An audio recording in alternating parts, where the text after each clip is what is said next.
हम ममता झा समस्त मिथिलावासी गोर लागे छी। बरसाइत गीत गाबऽ जा रहल छी। जय मिथिला, जय मैथिली, जय माँ जानकी।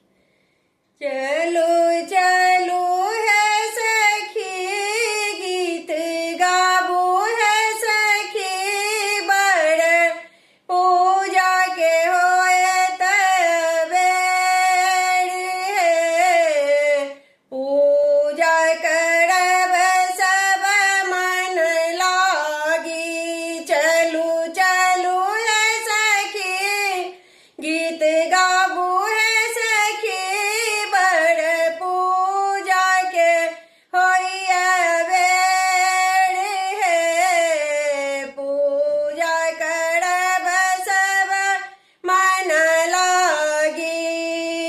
लहंगा चुनरी पहिर सब लेबै, चूड़ी सिंदूर साजी के। लहंगा चुनरी पहिर सब लेबै, चूड़ी सिंदूर साजी के। काख तर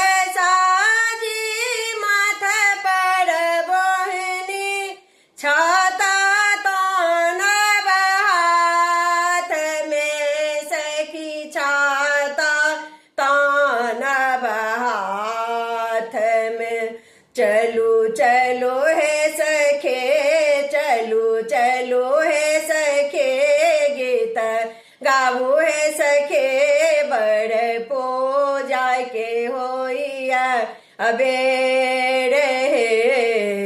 पूजा करब सब मन लागे, धूप दीप नैवेद्य ओरियाएब, बिसहरि मैना पात में। धूप दीप नैवेद्य ओरियाएब, बिसहरि मैना पात में। डाली बियन सब हम साजब, दीप जरल ही बात में सखी, दीप जरे अही बात में। चलू चलू है सखी गीत गाबू है सखी, बड़ पूजा के होइया बेर। पूजा करब सब मन लागे, बट सावित्रीक कथा हम सुनब, डोरा बान्हब गाछ में। बट सावित्रीक कथा हम सुनब, डोरा बान्हब गाछ में। पाकल आम सजल हम डारब, बेनिया डोलायब गाछ में।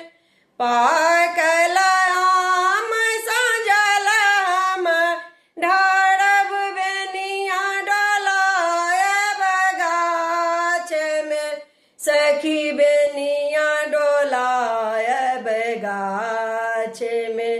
चलू चलू है सखी गीत गाबू है सखी, बड़ पूजा के होइया अबेर।